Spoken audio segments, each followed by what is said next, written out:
So if you have enough conversations with me, at some point our conversations will likely turn to Good Mythical Morning, a daily YouTube show that I watch. Yeah, some of the youth out there watch it too. This daily YouTube show that I watch with a couple of crazy guys that do crazy things. I admire their sense of creativity and their sense for business. In fact, some of the crazy things that you have seen Zach and I do in our videos over the last few years have been inspired by this YouTube show. And one of the sketches that they do is called Will It, where they eat different things that you and I normally would not eat. Now, they have done many different Will It's through the years, but here are just a few. Will It Hot Pocket, Will It Donut, Will It Birthday Cake, Will It Pickle, Will It Burger, and Will It Pizza.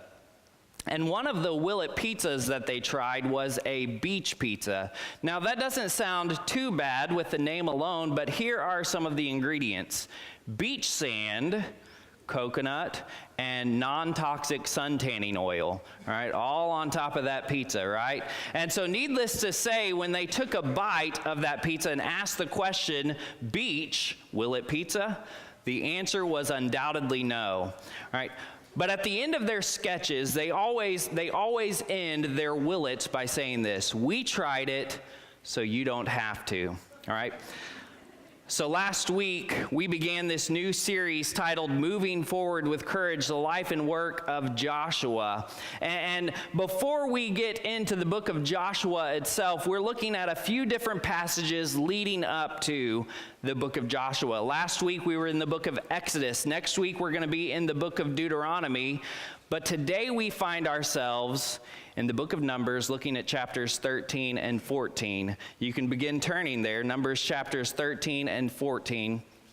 Now, as we look at this passage together today, we see that the Israelites are faced with some giant choices. That's the name of this sermon today, giant choices. We see that the Israelites are faced with some giant choices, and as they are faced with these giant choices, they make a costly mistake. It is a mistake that causes them to wander in the wilderness for 40 years before being able to enter into the land that God had promised for them. All right, but as we look at the Israelites, as we look at their decisions, as we look at their choices and their mistakes, we have a real opportunity to learn from them. They tried it, so we don't have to, right? We can look at their mistakes and we can not only learn from it so that we don't make the same mistakes, but as we are faced with our own giant choices, so that we will make the right choices. So if you have not turned there yet, you'll want to turn to Numbers chapters 13 and 14. We're not going to read the chapters in their entirety, all right? But we are going to read a large chunk of chapter 13 and part of chapter 14 together this morning. So we're going to start in Numbers chapter 13. We're going to read verses 1 through 3. Then we're going to jump down to verse 21, and we're going to take that all the way through Numbers 14:10. So let's read this. It says, "The Lord spoke to Moses, 'Send men to scout out the land of Canaan I am giving to the Israelites. Send one man who is a leader among them from each of their ancestral tribes.' Moses sent them from the wilderness of Paran at the Lord's command. All the men were leaders in Israel." Jump down to verse 21. "So they went up and scouted out the land from the wilderness of Zin as far as Rehob near the entrance of Hamath. They went up through the Negev and came to Hebron, where Ahiman, Sheshai, and Talmai, the descendants of Anak, were living. Hebron was built 7 years before Zoan in Egypt. When they came to the valley of Eshcol, they cut down a branch with a single cluster of grapes, which was carried on a pole by 2 men. They also took some pomegranates and figs. That place was called the Valley of Eshcol because of the cluster of grapes the Israelites cut there. At the end of the 40 days, they returned from scouting out the land. The men went back to Moses, Aaron, and the entire Israelite community in the wilderness of Paran at Kadesh. They brought back a report for them and the whole community, and they showed them the fruit of the land. They reported to Moses, "We went into the land where you sent us. Indeed, it is flowing with milk and honey, and here is some of its fruit. However, the people living in the land are strong, and the cities are large and fortified. We also saw the descendants of Anak there. The Amalekites are living in the land of the Negev. The Hethites, Jebusites, and Amorites live in the hill country, and the Canaanites live by the sea along the Jordan." Then Caleb quieted the people in the presence of Moses and said, "Let's go up now and take possession of the land, because we can certainly conquer it." But the men who had gone up with him responded, "We can't attack the people because they are stronger than we are." So they gave a negative report to the Israelites about the land they had scouted. "The land we passed through to explore is one that devours its inhabitants, and all the people we saw in it are men of great size. We even saw the Nephilim there. The descendants of Anak come from the Nephilim. To ourselves we seem like grasshoppers, and we must have seemed the same to them." The whole community broke into loud cries, and the people wept that night.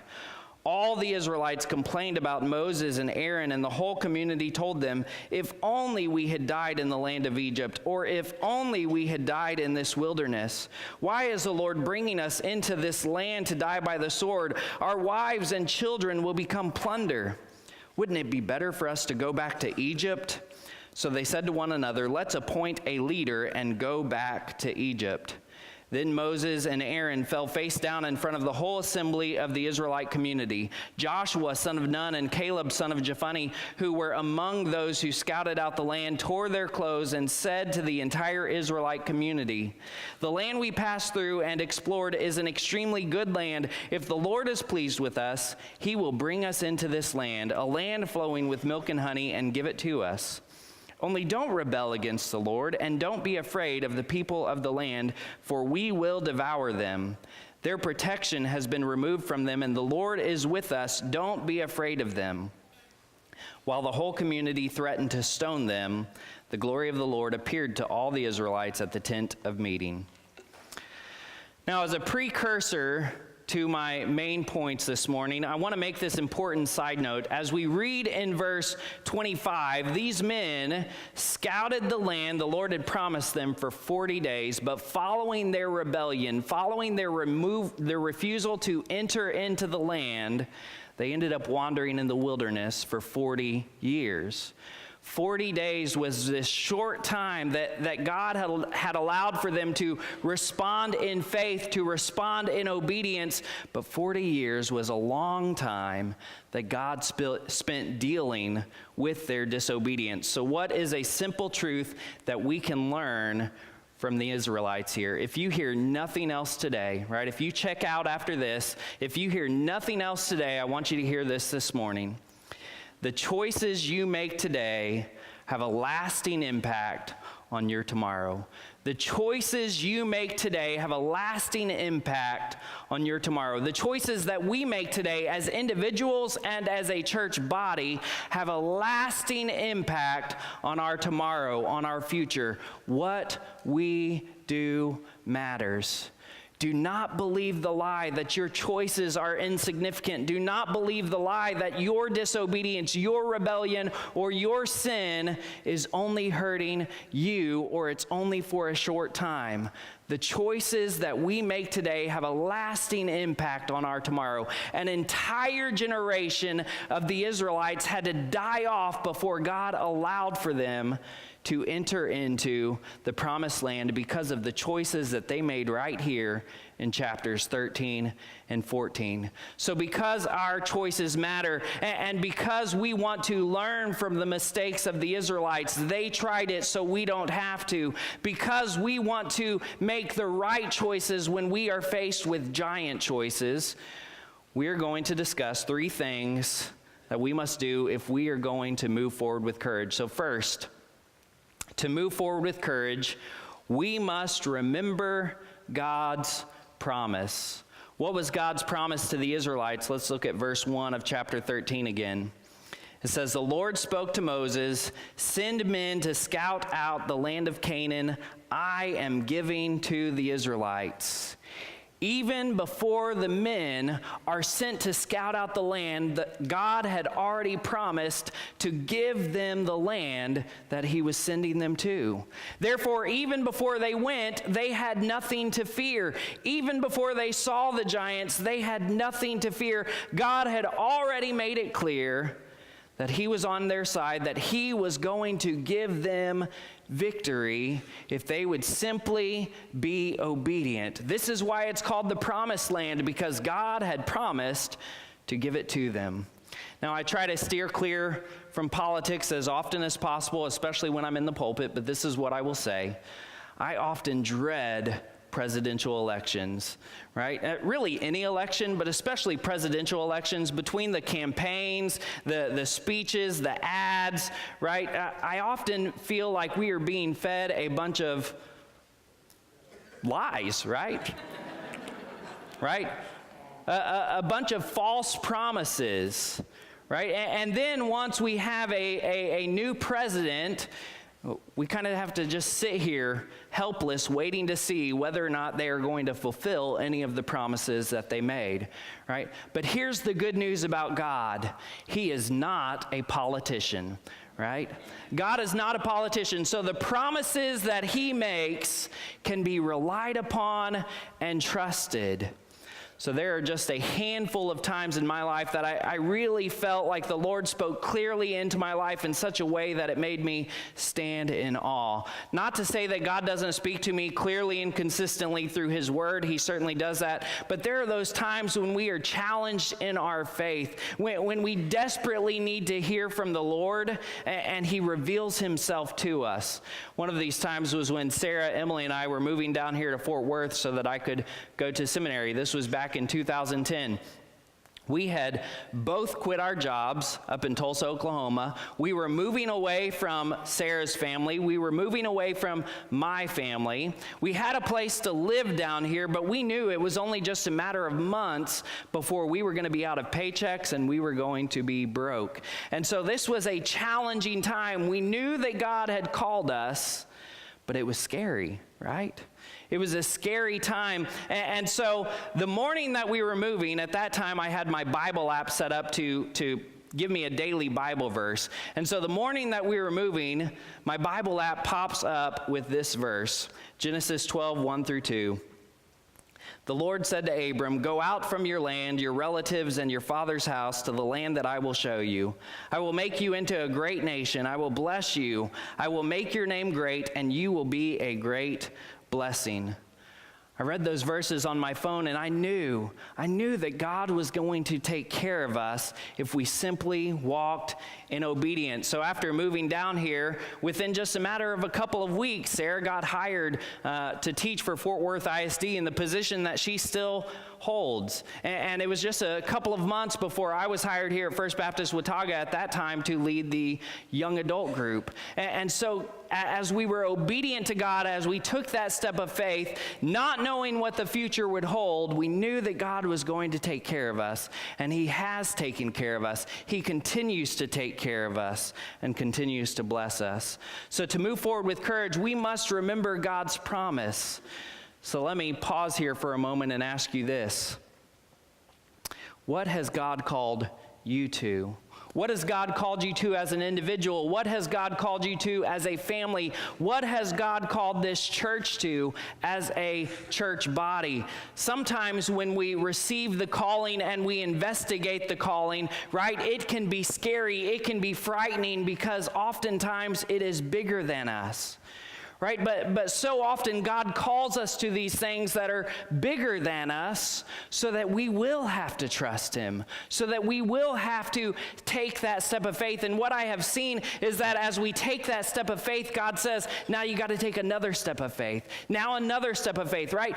Those steps of faith don't stop simply because we've taken one step of faith. We continue to take steps of faith until we meet him one day, right? Until we see him face to face, we continue to walk by faith. God continues to put these big things in front of us so that we will continue to trust him. And as we take those steps of faith, right, we grow deeper in our relationship with him. As we see God take care of us, as we see him provide, as we see him give us victory in these difficult, big situations, we grow deeper in our relationship with God.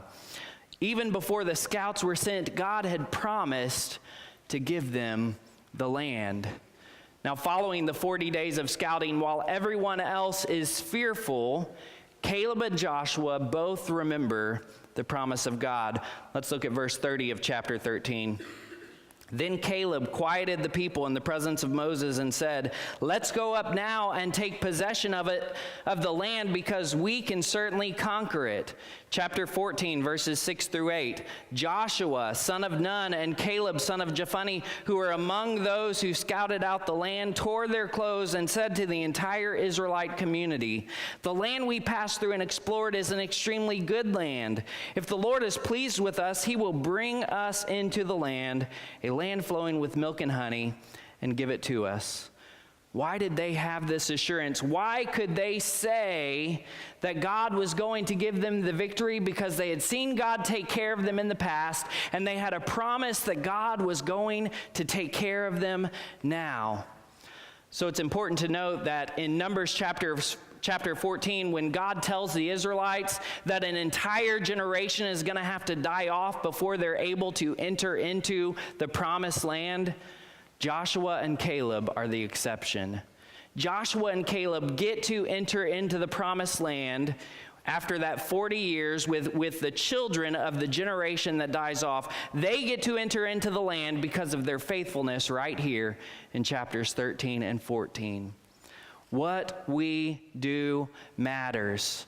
The choices you make today have a lasting impact on your tomorrow. Choose to remember God's promise. To move forward with courage, we must remember God's promise. Second, to move forward with courage, we must resist fear. So we just looked at Caleb and Joshua's faith. The other scouts saw the exact same land. They saw the exact same giants. But while Joshua and Caleb are filled with faith, they are filled with fear, saying, "We can't do it."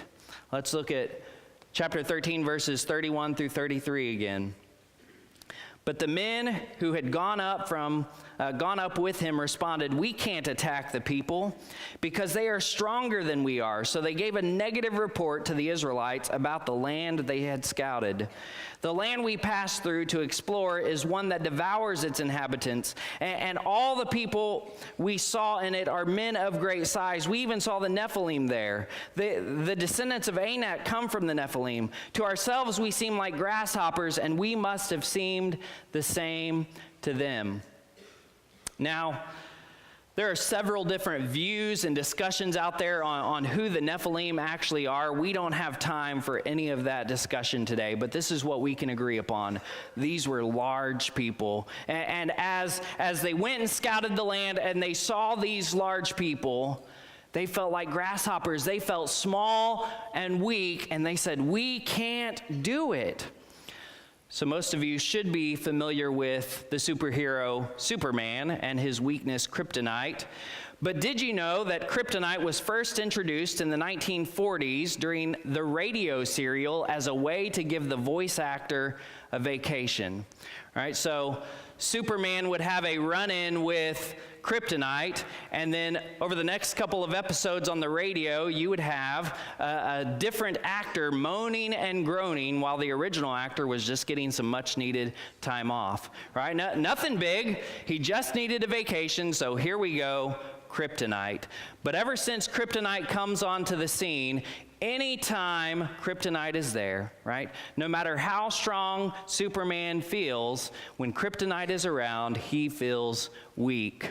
right? So here the Israelites, they have seen God bring them out of Egypt. They have seen God defeat the Egyptian armies, drowning those armies in the Red Sea. They've seen God provide for them time and time again. They've seen his presence descend on the tent of meeting, which we talked about last week. They worshiped his presence as it descended, right? They have seen God over and over and over again, but as soon as they see these giants, right, they feel small, they feel weak, and they believe they can't do it. So let me just pause here for a time of reflection and ask you this.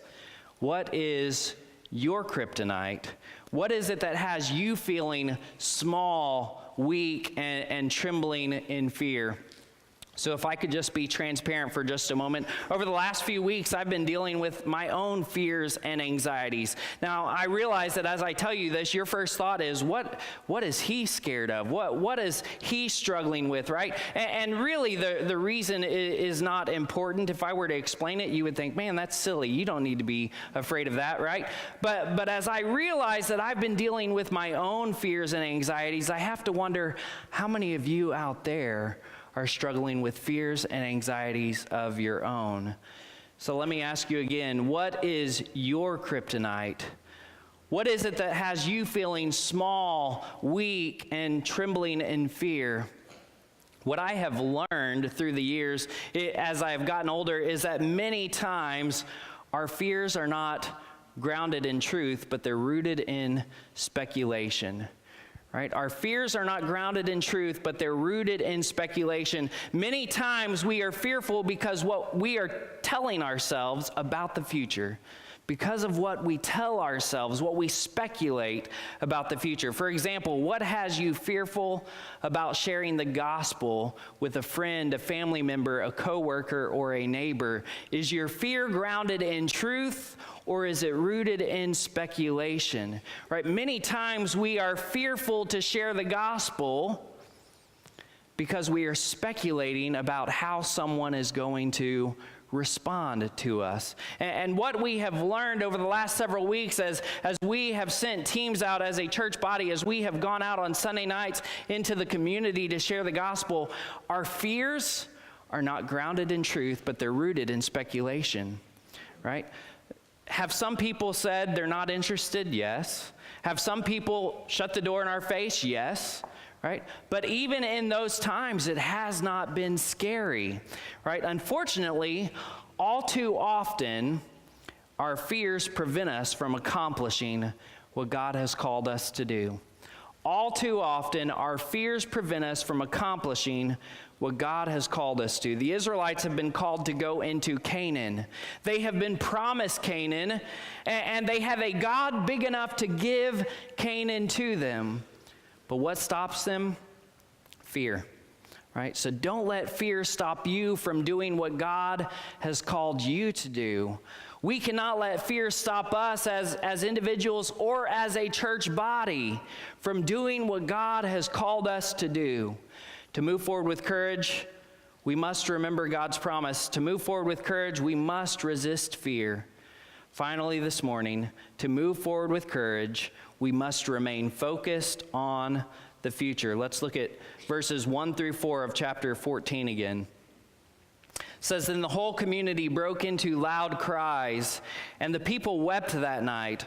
All the Israelites complained about Moses and Aaron, and the whole community told them, 'If only we had died in the land of Egypt, or if only we had died in this wilderness. Why is the Lord bringing us into this land to die by the sword? Our wives and children will become plunder.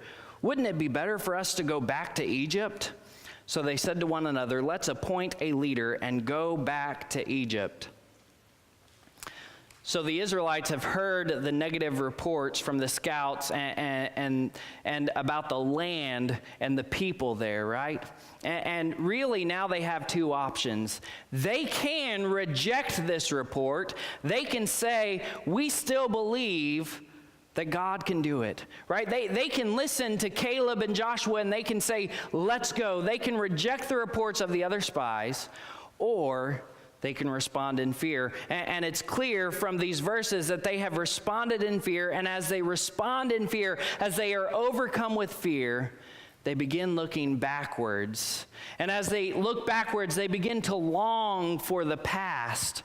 Not because the past was good, right? What they're longing for is to go back into slavery. What they're longing for is bondage. But the past is comfortable, right? At least with Egypt, they know what they're getting into. At least with Egypt, they're not going to be challenged at all. The past is comfortable.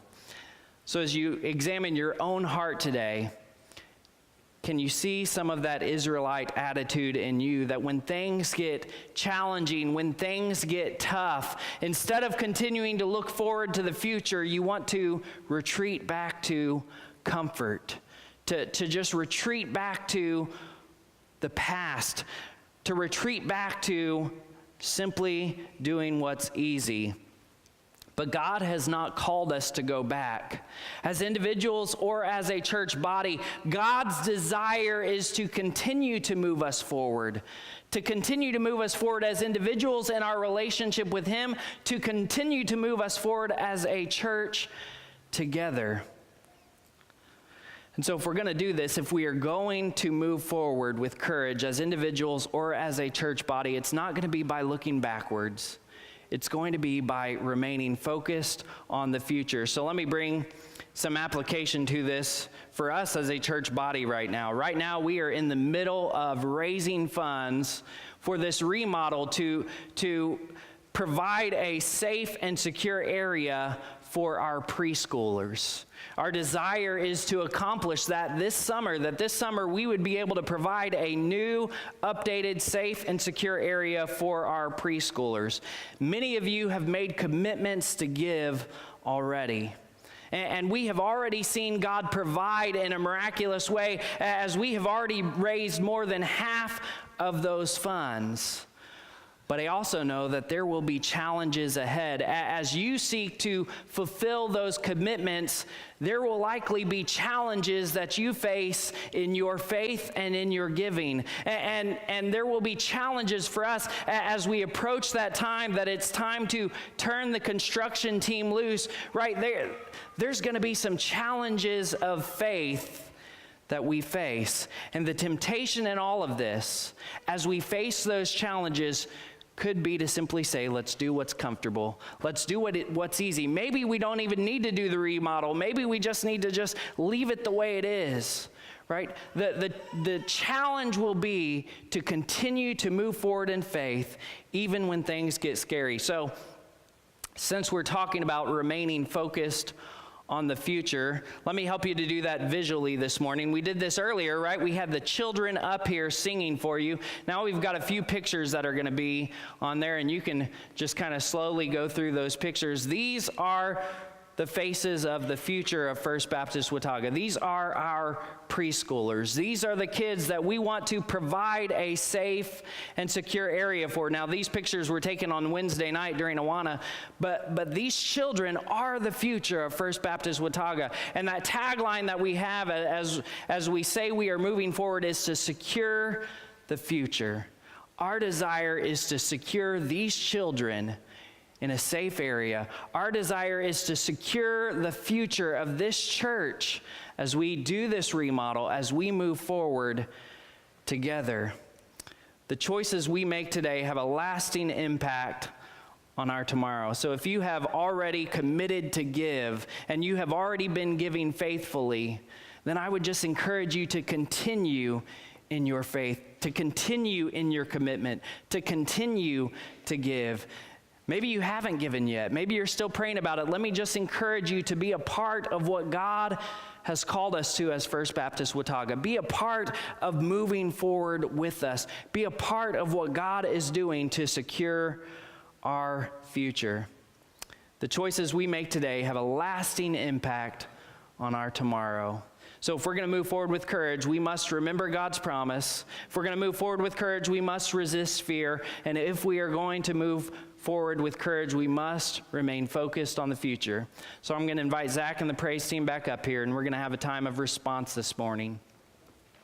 Maybe you're here today, and you would say that the step of faith that you need to take is to place your faith in Jesus Christ.